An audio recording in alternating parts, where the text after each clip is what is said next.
Kila.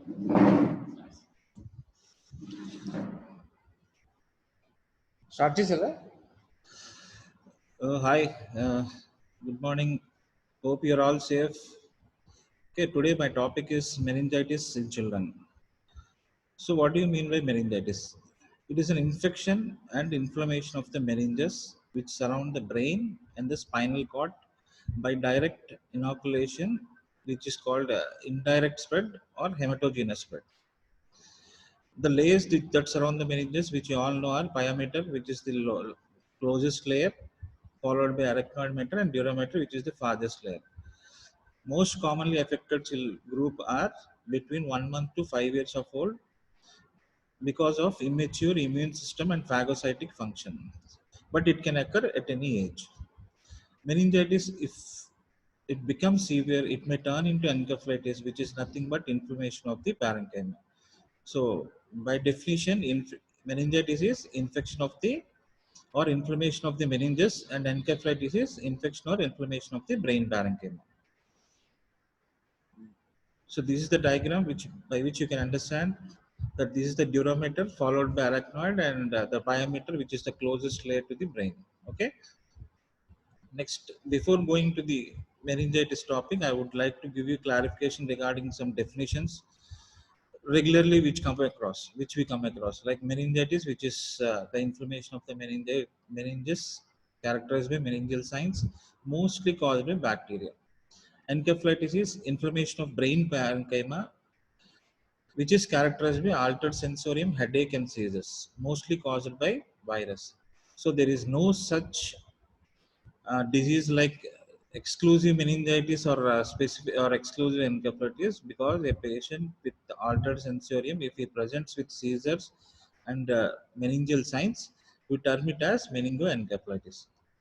So meningoencephalitis is nothing but inflammation of meninges and brain parenchyma. What do you mean by aseptic meningitis? It is a CSF finding where you can see meningeal inflammation signs, but the bacterial culture is negative, and there will be changes in the CSF findings also, like it will be predominantly lymphocyte predominance will be there. Encephalopathy. Encephalopathy is inflammation of brain parenchyma secondary to causes outside the brain. If it is inside the brain, it is called encephalitis. Encephalopathy means if it is causes outside the brain, like hypertensive encephalopathy, renal encephalopathy, hepatic encephalopathy. So, which indirectly affect the brain parenchyma through some electrolytes, through toxins, and waste products. Okay. So, what is the cause of meningitis? To be so, causes will be like bacteria, virus, fungi, rare, usually seen in immunocompromised people, parasitic, which is the rarest. Patients on immunosuppressive drugs are more susceptible to meningitis, especially by fungi, listeria, and mycoplasma. So what are the roots of infections? Roots of infection are nasopharynx, bloodstream, middle ear infection, infected ventriculoperitoneal shunts, congenital defects, sinusitis, mastoiditis, and direct spread, which previously I told hematogenous spread and non-hematogenous spread. Non-hematogenous spread means direct connection with the subarachnoid space with skin, which usually is possible with fracture of the base of the skull, dermal sinus, head injuries, meningocele, and encephalocele. So, bacterial or pyogenic meningitis, it is an acute virulent infection of the cranial and spinal meninges due to bacterial etiology. Most common causative organisms or etiologies from 0 to 3 months. Most common causes are organisms are E. coli and group B streptococcus pneumonia, followed by staph, pseudomonas, klebsiella, salmonella, listeria. 3 months to 3 years, most commonly by H. influenza, followed by Neisseria and Streptococcus. And 3 years and above, most commonly pneumococcus, that is Streptococcus pneumonia, followed by Neisseria and H. influenza type. Risk factors. If there is any defect in the complement system or propertin system, positive organism mostly will be meningococcus. If a person is having asplenia or splenic dysfunction, he will be most commonly affected with H. influenza type B or pneumococcus. T lymphocyte effects, as you see in AIDS and immunocompromised states, like for them, listeria will be causing the meningitis. If there is any CSF leak and cochlear implants, pneumococcus is the commonest organism to cause meningitis.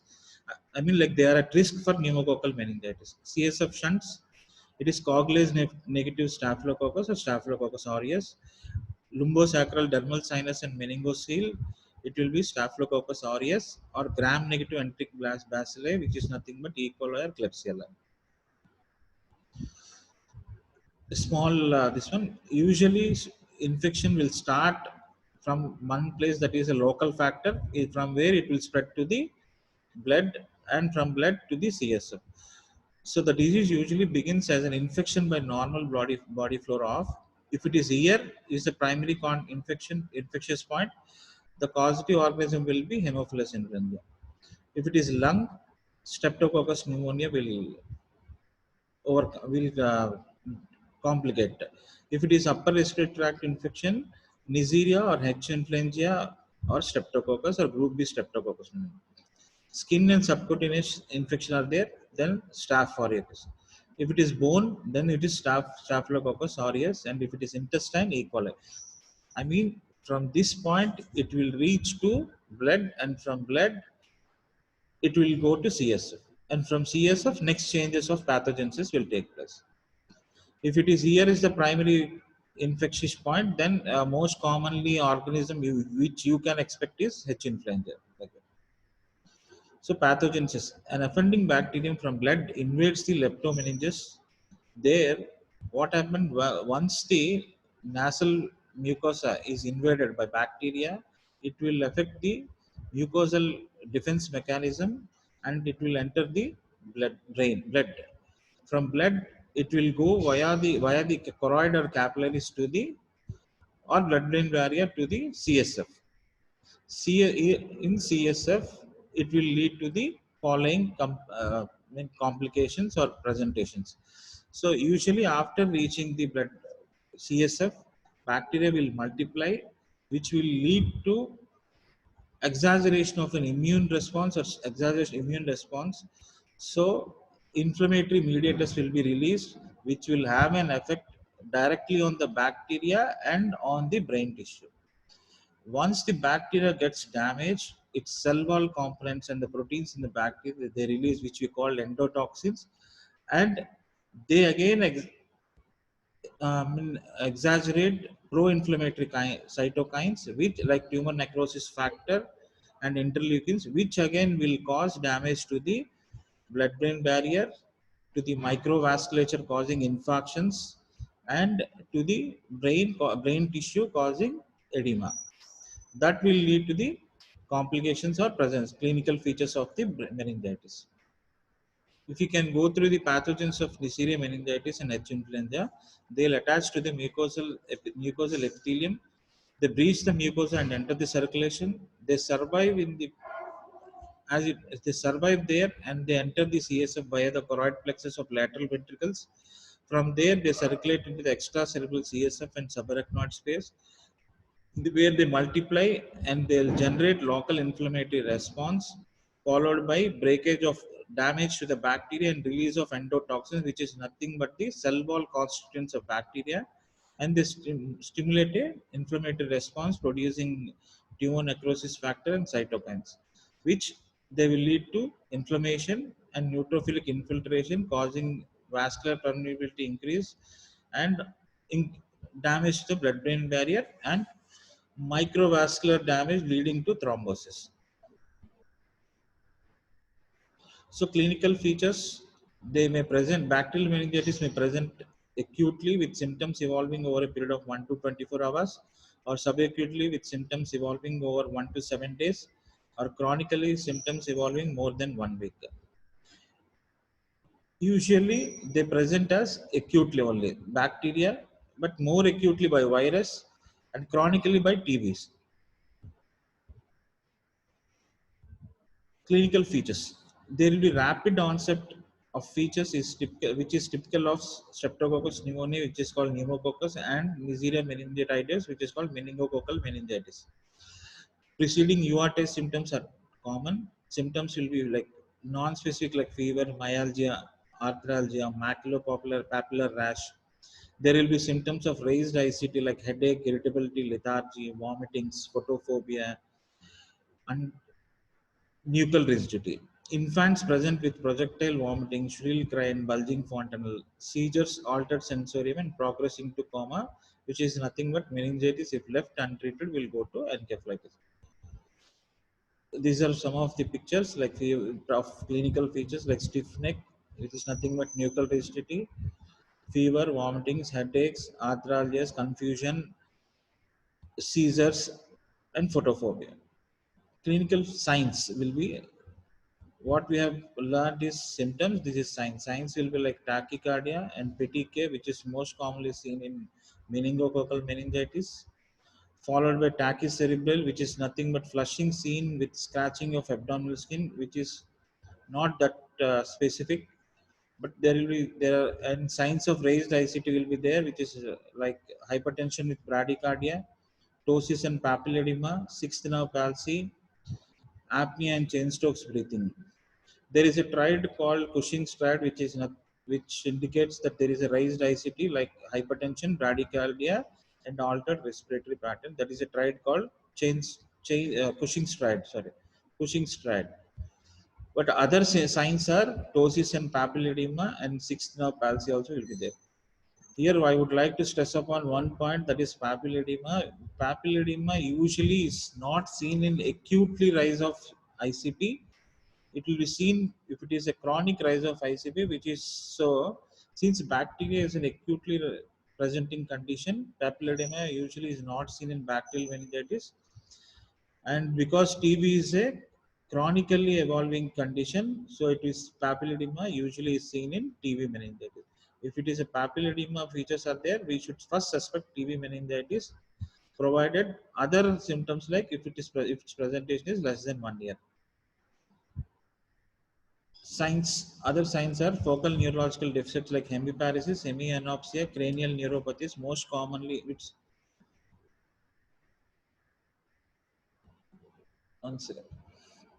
most commonly involved nerves are second, third, sixth, seventh, and eighth nerves. Signs of meningeal irritation like neck stiffness, Kernick sign, and Brudzinski sign. In Brudzinski, there are two signs, leg and neck sign. Here, the percentage is important for your PG entrance exams. Most specific and sensitive finding of meningeal irritation first is neck stiffness, followed by Brudzinski, followed by Kernick sign. So meningeal irritation features like nuchal rigidity or neck stiffness. It is nothing but impaired neck flexion resulting from muscle spasm of the extensor muscles of neck, usually attributed to meningeal irritation. Back pain or tripod sign, which is also one of the features of meningeal irritation. Kernick's back pain or tripod, we can call it as tripod sign.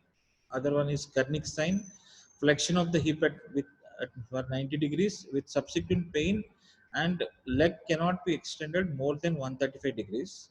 And Brudzinski sign, which is involuntary flexion of the knees and hips after passive flexion of neck while supine, which is called neck sign. If it is leg sign, if you flex knees of one side, there will be passive flexion of a knee joint on the other. That is called leg sign. Neck sign, this is called neck. Involuntary flexion of the knees with passive flexion of the neck. So meningeal irritation signs were neck stiffness, which is the most commonest, followed by Brudzinski's, which is there are two types like leg sign and neck sign, followed by Kernick's and tripod sign. So this is called Kernick sign, Brudzinski sign. So the presentation usually in neonates and very young infants will be somewhat different from the older children and adults because the brain is not that much matured. So so the presentation will be like irritability, refusal to feed and vomitings, fever or hypothermia will be there, vacant stare, Posture abnormality like opisthotonous posturing, clonic seizures will be there, poor cry, lethargy or drowsiness, non-pulsatile and bulging anterior fontanel focal neurological deficits in shock.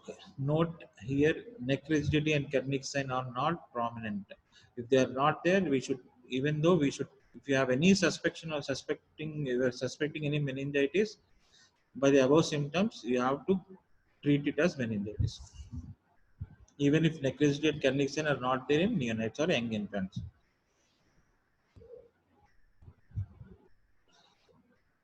A brief description on meningococcal meningitis. Epidemics are caused by serotypes A and C. Sporadic is caused by serotype B. Risk factors will be children living in overcrowded areas, carrier state is common, and classical features of meningitis are present, which we have learned in previous slides. Pathognomic finding is petechial bleeds on the skin and mucous membrane. These are the petechial findings. We can differentiate whether we can how how to differentiate if it is petechial or not, or something like mosquito bite is we cannot blanch the petechial lesions. If it is a mosquito bite, we can go, they get blanched. Okay, so specific complication water will be Waterhouse Friderichsen syndrome, which occurs due to hemorrhage and necrosis in the adrenal gland, characterized by adrenal insufficiency, hypotension, shock, and coma. Chronic meningococcemia characterized by intermittent fever, chills, joint pains, and chronic maculopapular rash. Pneumococcal meningitis, it is the most common cause of meningitis beyond neonatal period. Commonly follows otitis media, sinusitis, pneumonia, head injury. Subdural effusion is an usual complication. H. influenza type B meningitis commonly seen in ages between 3 to 12 months. It's a vaccine preventable disease. Vaccine most commonly given between at 6, 10, 14 weeks and at 16 to 18 weeks. Subdural effusion is common, and we should suspect a subdural effusion in all cases with persistent fever with focal sign, even on antibiotics, appropriate antibiotics. Hearing loss is a common specific complication. Staphylococcal meningitis most commonly seen in neonates, and it often follows pyoderma, umbilical sepsis, and septicemia.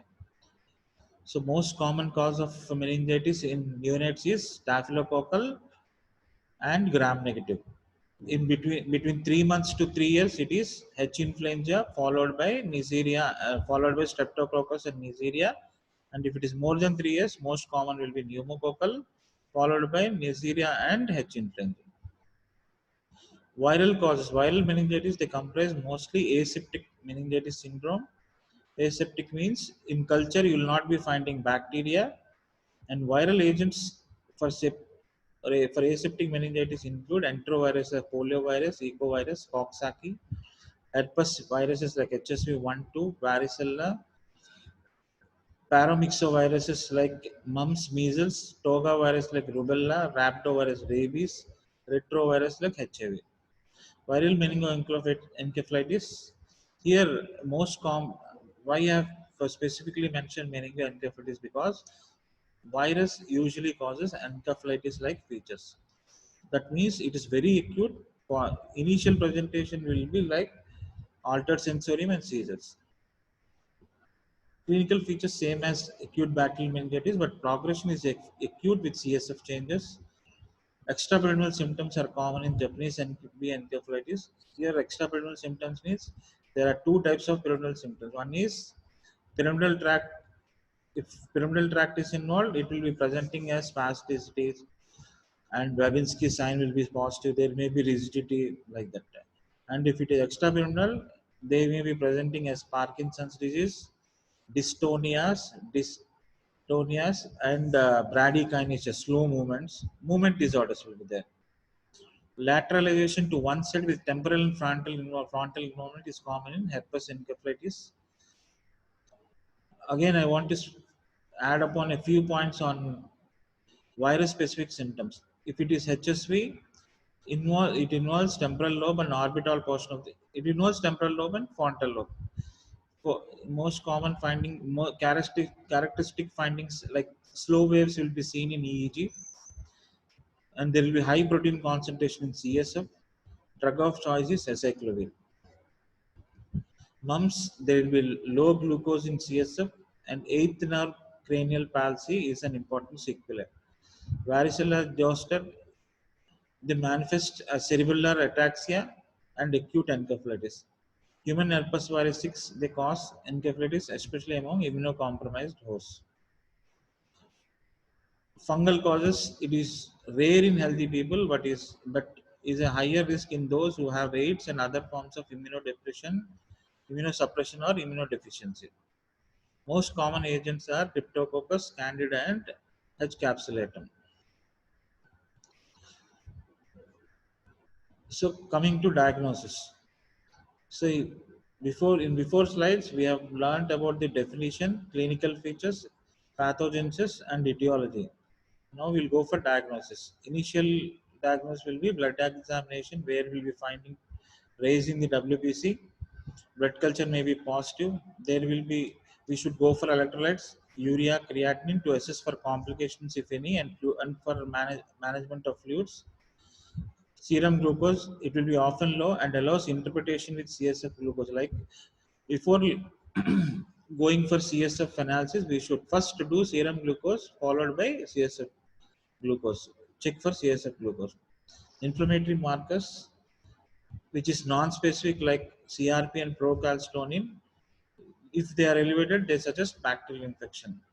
Out of CRP and procalcitonin is a specific marker and is of more significance if it is more than 5.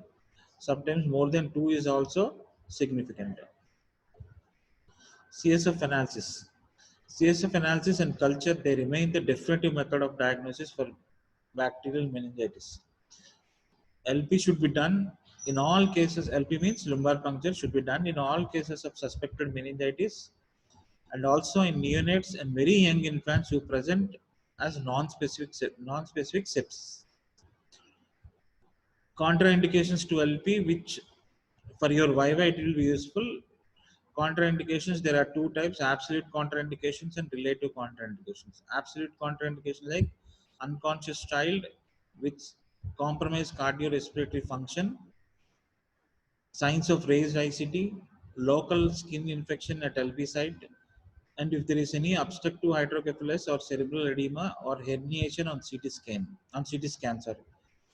Relative contraindications will be shock or hypotension, continuing seizure activity if there is any seizures, coagulation disorder, presence of focal neurological deficits. These are the relative contraindications. Usually normal CSF parameters. Total W in neonates and child, it will differ. Total WBC count in neonates will be less than or equal to 20. This is all in CSF fluid. And child, it is less than 5. In differential count, polymorphonucleus will be up to 5%, it is normal. And in child, even 1 is significant of meningitis. Polymorphonucleus. Proteins, it is less than 100 in neonate, and it will be 10 to 40, between 10 to 40 in child, which is, these are all normal values. Glucose, neonates, it will be 30 to 60 mg per deciliter, and child it will be 40 to 80 mg per deciliter. Other parameter will be CSF by serum glucose. CSF by serum glucose, if it is more than, it will be more than 0.6 in neonates, and it will be more than 0.4 in child. These are all normal findings. So abnormal findings: bacterial meningitis, 100, usually WBC will be less than 5 in a child and equal to or less than 20 in neonate. But in bacterial meningitis, it will be 100 to 5,000. And as I told you, polymorphonucleosides will be up to 0 to 5 is normal in neonate, and even 1 PMN in child is significant of meningitis. But in bacterial meningitis, it will be more than 80%. In viral meningitis, cell count will be 10 to 300. With initially there will be PMN elevation followed by lymphocytes. In tuberculous meningitis, it will be 100 to 500, predominantly lymphocytes.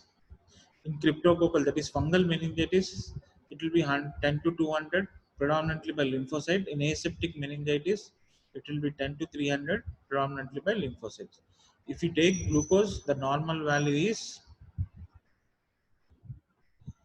for neonate, it is, sorry, neonate it is 30 to 60, and for child it is 40 to 80. So let us compare. For bacterial meningitis, it will be less than 40. Viral meningitis, it may be normal or reduced. In TB meningitis, it is reduced. Cryptococcal meningitis, it is reduced. And aseptic meningitis will be normal. Why glucose levels will be less? Because there will be extra utilization by the inflamed meninges, and also by decrease in the glucose transport across the inflamed meninges.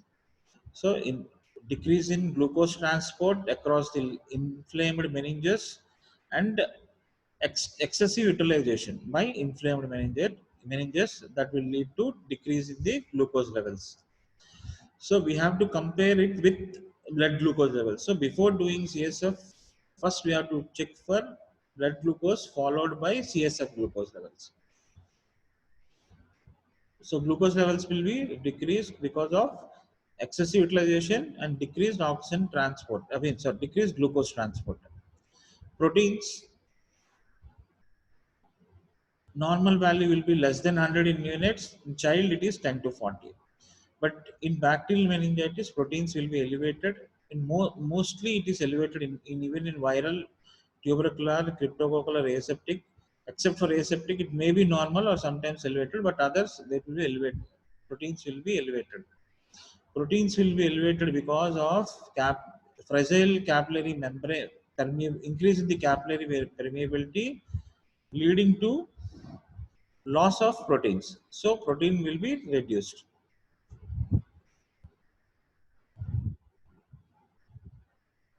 So next is, so in a meningitis there will be, if nature will be present. How does the CSF color will look like? It will be cloudy with increase in the pressure, with total leukocyte, with elevated in the counts, WBC count, with elevation of WBC counts, elevation of proteins, and decrease in the glucose. So decrease in glucose, elevation in proteins, elevation in WBC count, and elevation in pressure of the CSF fluid, and cloudy or turbid looking. Cloudy presentation, cloudy CSF finding, CSF fluid is always a meningitis marker. Okay. So microbiology, bacterial meningitis means specific pathogen can be demonstrated in 60% of gram stain and 80% by culture. Viral meningitis, virus can be isolated or PCR assess. In TB meningitis, acid-fast bacilli can be by acid-fast bacillus stain, PCR, or by CSF culture with CB-NAT. Cryptococcal meningitis by cryptococcal antigen and culture. And if it is aseptic meningitis, its a culture will be negative. So next, first is normal blood examination followed by CSF findings, followed by neuroimaging, which is nothing but CT scan, MRI, and ultrasound. CT scan and MRI, indications of CT and MRI. A child who does not show clinical improvement even after using antibiotics, sudden unexplained neurological deterioration, new onset seizures or focal neurological deficits. If there is any signs of raised ICT or herniation, we cannot go for LP. In that case, we should go for CT scan. Persistent fever and suspecting malignancy, previous neurological procedure or trauma or LP trauma or enlarged head. In those conditions, we have to go for CT scan. Most commonly, if there is any raised ICT, or if there is any malignancy, if you suspect, or if there is any sudden deterioration of the neurological conditions. CT or MRI, they detect subdural effusions, infarcts, hydrocephalus, cerebritis, and cerebral abscess. Out of CT and MRI is more useful in detecting parenchymal complications even earlier than the CT. One more important point is a normal CT scan does not exclude risk of raised ICT. So always once the eye, even if you go for CT scan before LP, once the raised ICT, once the intracranial pressure comes down or becomes normalized, if or it normalizes, you have to repeat LP. LP is mandatory. Ultrasound head, which is called neurosonogram, it is helpful in neonates and in infants with open fontanelle. But what the important disadvantage with the ultrasound head is, we cannot diagnose, we cannot find out subdural effusions because they are lateral. So organism identification will be with CSF gram stain, which is a quick, reliable, and inexpensive test. But positivity should, it depends on number of organisms. At least 10 power 5 colony forming units must be there. CSF culture, which is a gold standard before starting antibiotic, it will be of use for us. Rapid diagnostic tests, these detect bacterial antigens by countercurrent immunoelectrophoresis, latex agglutination test, ELISA. All before all this, rapid diagnostic tests will be of useful in providing early diagnosis, in differentiating from viral from bacterial meningitis. Even after you have started antibiotic, if you can go, you can get positive with rapid diagnostic test. It is the earliest test to detect meningitis or to detect antigens. PCR assess. So differential diagnosis will be, so diagnostic workup first will be blood examination. If there is no raised ICT, you have to go for LP. If there is any raised ICT or deteriorating neurological conditions or malignancy, we have to go for CT scan first, followed by, once the ICT gets normalized, we have to go for LP, followed by rapid antigenic tests. So differential diagnosis of meningitis will be meningismus, which occurs in inflammatory cervical lesions, typhoid, influenza, apical pneumonia. It's a state. Usually, the definition of meningismus is, it is a state of meningeal irritation, which usually is found during the early stages of a acute febrile period in children. But this neurological signs of meningitis and CSF will be normal. Only it will look, its presentation will be like meningitis, but meningeal signs will not be there and CSF will be normal. Tuberculous meningitis, usually its presentation will be insidious, illness is prolonged. In here, features of meningeal irritation is less common, but focal deficit like cranial nerve palsy, hydrocephalus, and decerebrate rigidity is more common than meningitis, purulent or bacterial meningitis. Other differences will be found out in CSF parameter, where there will be more lymphocytes and systemic TB will be present, and there may be a history of contact. Viral encephalitis will be acute onset with early neurological sensorium disturbance. CSF finding will be here in meningitis, bacterial meningitis, it will be cloudy precipitate. Here it will be clear CSF with lymphocyte predominance and normal sugar. In bacterial meningitis, sugar will be less, proteins will be elevated, and PMNS, neutrophils will be elevated. Here, lymphocyte predominance will be there. PCR for viral antigens and rising CSF antibody titers are diagnostic tools for viral encephalitis. Here, I would like to add upon one more point is, we even with EEG, we can find out, we can differentiate between viral and bacterial meningitis. Subarachnoid hemorrhage, it will present a sudden headache without any fever and sensorium alteration. CSF reveals cleanated RBCs. Course is rapid with marked meningeal irritations.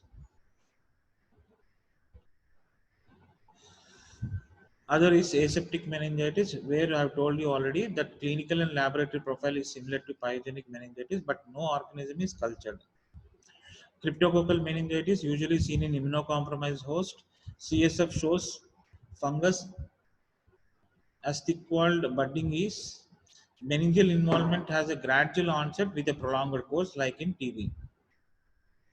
So treatment part, first we'll go for general examination, where we'll check for the Glasgow Coma scale, that is conscious levels.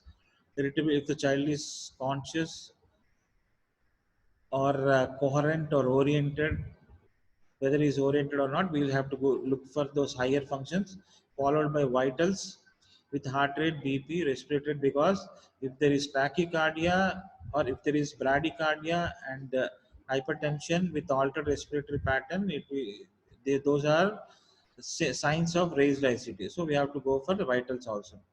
Signs of raised ICP will be on physical, on general examination. We can find bulging fontanelles, headache, nausea, vomiting, altered level of consciousness, and papilledema. Meninges must check for nuchal rigidity with passive neck flexion. In so management first, if you have any suspicion for bacterial meningitis, you have to go for history whether there are any, as per history, if he is immunocompromised or not, if there is any selected CNS disease like risk factors which I have told you, like otitis media, mastoiditis, meningocele, dermal sinus, like CSF shunts, if there is any papilledema or selected focal neurological deficits or delay in performance, or if there is any delay in to perform the lumbar puncture, if it is yes, if there is delay to perform lumbar puncture, and we have to first go for blood culture starting, followed by dexamethasone 1 dose with empirical antibiotics we have to start. If negative, there is no, and we have to go for CT scan, blood culture, empirical antibiotics, CT scan, and if CT is normal and if raised ICT has come down, we have to perform lumbar puncture. And if lumbar puncture, the findings are with a, are favoring towards bacterial meningitis, we should go for specific antibiotic therapy. If there is no delay in lumbar puncture, or if there is no delay in lumbar puncture, if there is no focal neurological deficits, we have to start with blood culture and lumbar puncture start, followed by, once you do lumbar puncture, you have to start with empirical antibiotics and dexamethasone. And if the CSF findings are favoring towards bacterial meningitis, you have to go for specific so initially, before or even after, initially before getting the results of CSF findings, we have to start empirical antibiotics, and once the CSF findings show us the specific pathogen, we have to go for specific antibiotic therapy. So initial empirical therapy for children, first will be third generation cephalosporin such as ceftriaxone or cefotaxime. There is ceftriaxone will be 100 mg per day divided twice doses, or in cefotaxime it is 200 mg per kg per day twice daily divided, plus amikacin 15 mg per kg per day twice daily, we can divide the dose. Or a combination of ampicillin and chloramphenicol, ampicillin with 200 mg per kg per day divided 6 hourly, followed by chloramphenicol and chloramphenicol 100 mg per kg over 24 hours divided twice, two doses for 10 to 14 days is also effective as initial empirical antibiotic choice. So initially, antibiotic choice in children will be third generation cephalosporins, and if you and or with amikacin or ampicillin chloramphenicol. In for coming to neonates, initial empirical treatment should be with ampicillin or cefotaxime or and amikacin. Ampicillin with cefotaxime or amikacin. Here we cannot go start with ceftriaxone because it may cause bile sludging and may exaggerate jaundice. So in neonates, first choice will be ampicillin plus cefotaxime or amikacin, and in children will be ceftriaxone or cefotaxime plus amikacin, or ampicillin or chloramphenicol. Ampicillin, cefotaxime will have great, we will treat group B streptococcus and gram-negative anthrax and has a good CSF presentation. So cefotaxime is usually preferred. It's best, followed by ampicillin, which is used for its effective action against Listeria monocytogenes. After you get the CSF findings and if they give you any clue of specific pathogens, we have to go for specific antimicrobial therapy. If it is staphylococcal meningitis, and if it is MRSA type, that is methicillin resistant type, we have to go for vancomycin. Otherwise, we can start with ceftriaxone, or else if it is MRSA type, vancomycin. Vancomycin dosage will be 15 mg per kg per dose, 6th hourly. If it is meningococcal or pneumococcal, first choice will be penicillin. If it is 4 to 5 lakh units per kg per day, divided 4th hourly, or cefatoxim, it is 200 mg per kg per day, divided 8th hourly, or BD dose we can give, or ceftriaxone 100 to 150 mg per kg per day, divided 12th hourly IV. Usually we go with ceftriaxone or cefataxime. If it is H influenza, we'll go with ceftriaxone or cefataxime IV. Dosage will be ceftriaxone is 100 to 150 mg per kg per day, twice daily, divided twice daily, or cefataxime will be 200 mg per kg per day, divided thrice or twice daily. Other antibiotics for H influenza, specific antibiotics for H influenza are ampicillin, which is 300 mg per kg per day, divided 6th hourly, plus chloramphenicol will be 100 mg per kg per day. If it is E. coli, ampicillin plus gentamicin IV 12th hourly. If it is group B streptococcus, penicillin is the drug of choice. If it is Pseudomonas, we have to go for ceftazidime, which is 100 mg per kg per day, plus amikacin. So if it is Listeria, then we have to go with ampicillin and amikacin. Vancomycin, one more point on vancomycin is usually it can be used in highly penicillin and cephalosporin resistant strains, but it cannot be used singly. Suppose if there is any even if there is ceftriaxone resistance, we have to combine. We can combine ceftriaxone with vancomycin, but we cannot give singly vancomycin. If no so some few points on antibiotic therapy and its response. If no organism is isolated in CSF culture or gram stain, and you have started initial empirical treatment with antibiotics, that should be continued minimum for 7 to 10 days, even if it is negative culture reported. But if it is other types, we have to usual treatment for meningitis 10 to 14 days, except for staphylococcus and gram negative, that is E. coli and Klebsiella, where it is 3 weeks. So for staph and gram negative, it is 3 weeks. In general, except for staph and gram negative, we have to give for 10 to 14 days. If you like Neisseria like that, we can give for 7 days. With proper treatment, CSF culture and gram stain, it becomes negative within 24 to 40 hours, 48 hours. After that, CSF glucose gets normalized, but increase in cell and protein, but that is pleocytosis, and increase in proteins may persist for few days. So even after in repeat LP, if there is increase in cells and proteins, but with normal glucose and CSF culture, it is doesn't mean that it is not responding. It is responding it is going in a right way, we can say. So general condition improves in 48 to 72 hours, and fever comes down in 4 to 5 days.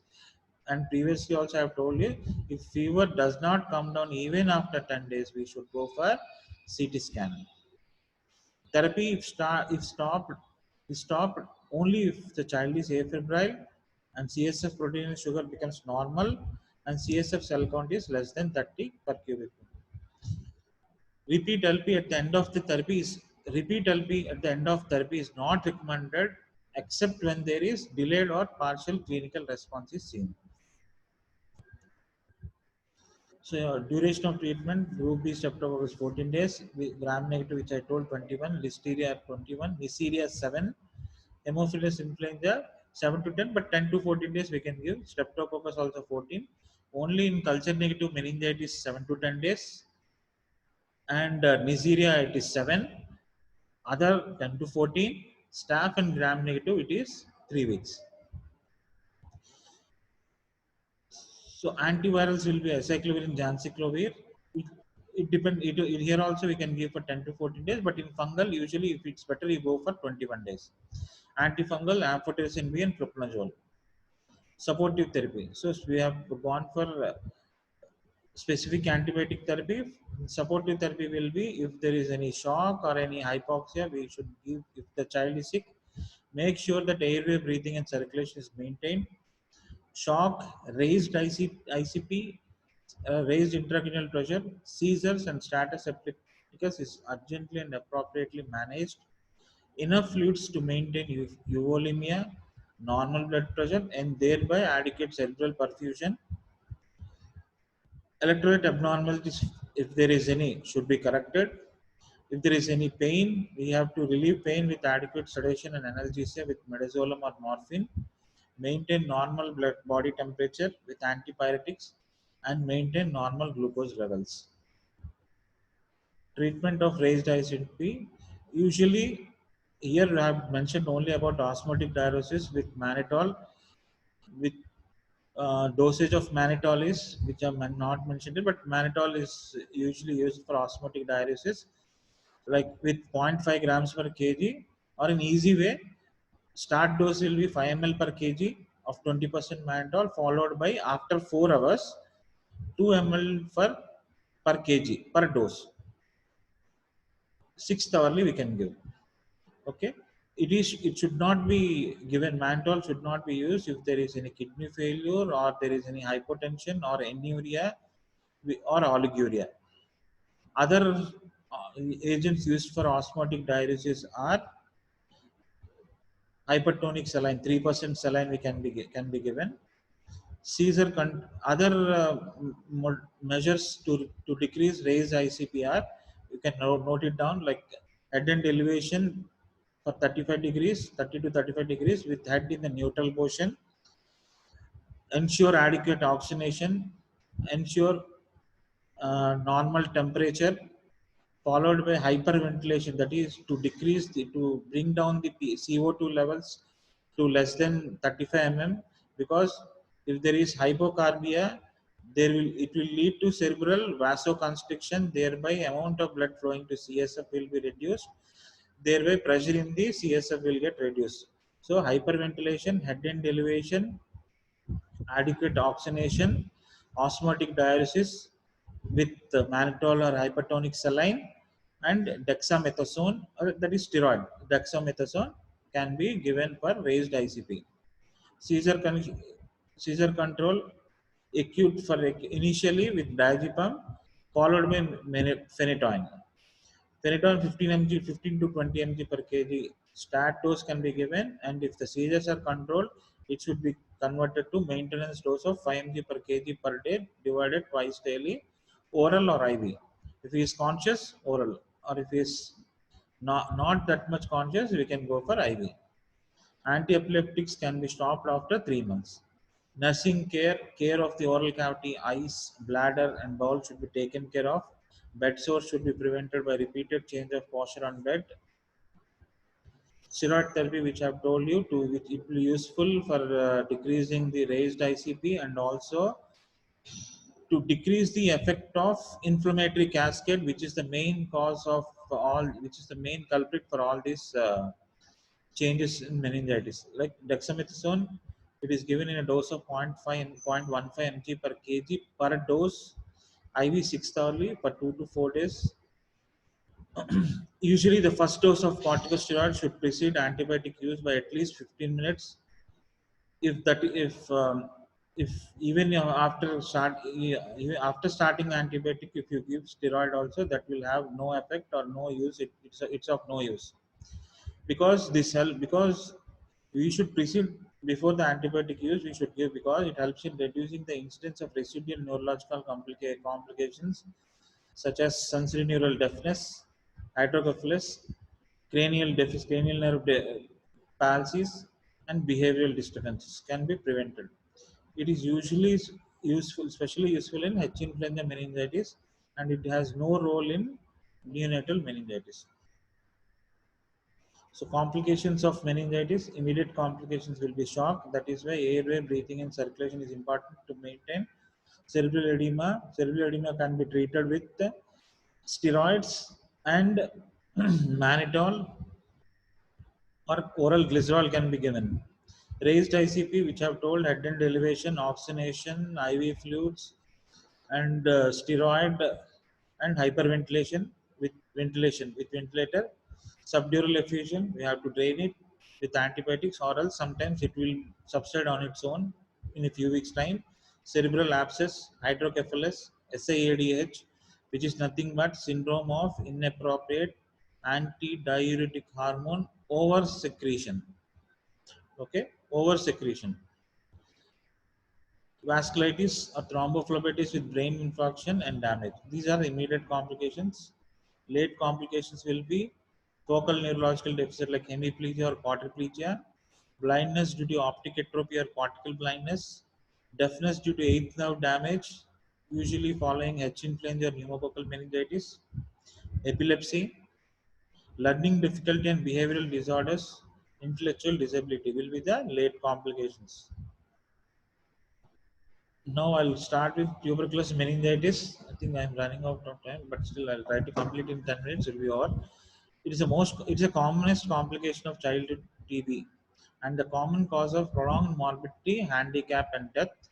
It may occur at any age, but most common between 6 months to 24 months of age. So there are 2 points I would like to notify here is any signs of meningitis less than 1 year, or if there is no cause found for meningitis, we should suspect tuberculous meningitis as tuberculous meningitis. Okay, clinical features will be divided into three phases. First phase will be stage of invasion, where the onset is insidious with low grade fever, loss of appetite, and disturbed sleep will be there. Child doesn't play, irritable and restless or drowsy, vomiting is frequent. Older child may complain of headache, possibly preceding history of measles or any other illness. Will the incomplete recovery will be there. Second phase symptoms will be stage of meningitis, where Kernick and Bruggen scan may be positive, and in neonates and young infants, anterior infantinal may bulge, twitching of muscles, convulsions, and raised temperature will be there. Child is drowsy with neck stiffness and rigidity, and as the disease progresses, convulsions, neurological deficit like monoplegia and hemiplegia may occur. Sphincter control is usually lost. Terminal phase will be stage of coma, where the child is characteristically comatose with opisthotonus and posturing and multiple focal paresis. Multiple cranial nerves will be there, palsy will be there. In second phase, only one or two cranial nerves may be involved, but in terminal phase, multiple cranial nerves may be involved. Pupils are dilated, often unequal with nystagmus and squint. Ptosis and ophthalmoplegia are frequent. High-grade fever often occurs terminally. So TB meningitis in lumbar puncture, usual features will be pressure will be elevated at 30 to 40 centimeters of the which but normal will be 3 to 4. CSF may be clear with lymphocytic predominance, elevated protein, decreased glucose level, and one more thing we can easily find out on standing and after you take the sample CSF fluid, if it is kept aside, there will be CSF fluid forms. There will be a formation of cobweb coagulum in the center of the tube. It is composed of cells and tubercle bacilli, which are enmeshed in fibrin. CSF does not confirm, important point here is CSF does not confirm diagnosis but provide evidence to start anti-tubercular drugs. CSF may be sent for culture, AFB and CBNAT. CBNAT is nucleic acid amplification test, which is the most specific and sensitive test. Diagnosis imaging. First is LP, where you will be finding these features, and diagnosis CT scan is usual as it may reveal basal exudates, granulomas, infarcts, and hydrocephalus. Other is MRI. Third is chest X-ray, it gives supportive evidence. Man-2 test, but negative test does not rule out TB. Serological test and HIV also should be HIV test should also be done in all suspects. Prognosis and complications in TB meningitis. There will be long-term complications will be intellectual disability, motor and cranial nerve deficits, hydrocephalus, optic atrophy, arachnoiditis, and spinal block. Usually, we can complications means intellectual disability for your range, intellectual disability, cranial nerve deficits, hydrocephalus is enough. Prognosis: the younger the child, poorer is the prognosis, and early intervention may improve the prognosis. And untreated child cases will die within 4 to 8 weeks. Recovery is a rule in stage 1. TB meningitis treatment will be at least of 12, it should be 12 months treatment. with 4 antitubercular drugs for the initial 2 months, followed by 2 antitubercular drugs for the next 10 months. The 4 antitubercular drugs will be for the initial 2 months will be isoniazid, rifampicin, ethambutol, pyrazinamide, and streptomycin. Out of these 5, you can start with 4. Easiest formula will be IREPS, IREPS, IREPS. Below each letter, and then like if it is IREPS, below each letter you can give one value. Below I, you can keep it as 5. Below R, it is 10. Below E, it is 15. Below P, it is 20. Below S, it is 25. So it is easy to not like you can mug up is this one. Like dosage, regarding dosage, that's what I want to say. That is IREPS. I means isoniazid, R means rifampicin, E means ethambutol, P means pyrazinamide, S means streptomycin. Below each letter you can write as 5, 10, 15, 20, 25. Then you can easily mug up. Followed by first 2 drugs for the next 10 months. Isoniazid and rifampicin should be taken on empty stomach. If you don't understand, after you come to college, you can come to me. I can explain you the easiest way to mug up these doses also for anti-tubercular drugs. So next comes is, first is anti-tubercular drugs, next is steroids. Parenteral dexamethasone 0.15 mg per kg per dose 6 hours is preferred in acute phase, followed by oral prednisolone for dosage of 1 to 2 mg per kg per day, twice daily for 6 weeks. So in total, it will be like 8 to 10 weeks of treatment. First 8 weeks will be out of first 8 weeks, 2 weeks will be parenteral dexamethasone, followed by 6 weeks of oral prednisone, followed by tapering over 2 weeks of oral prednisone. Advantage of steroid: it reduces the development of arachnoiditis, fibrosis, spinal block, and also decrease the severity of cerebral edema.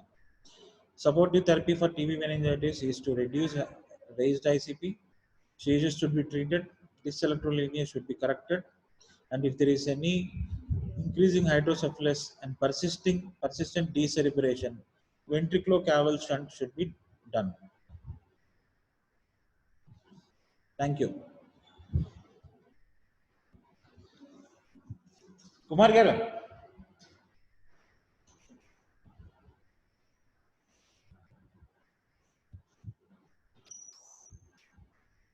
Kumar garu.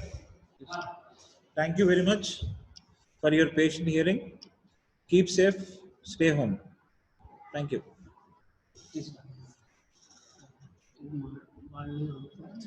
Already 1:59. ఒకసారి చెప్పేది అతను. If you have any doubts, you can send it to me, and I will clarify in the next class, because it's already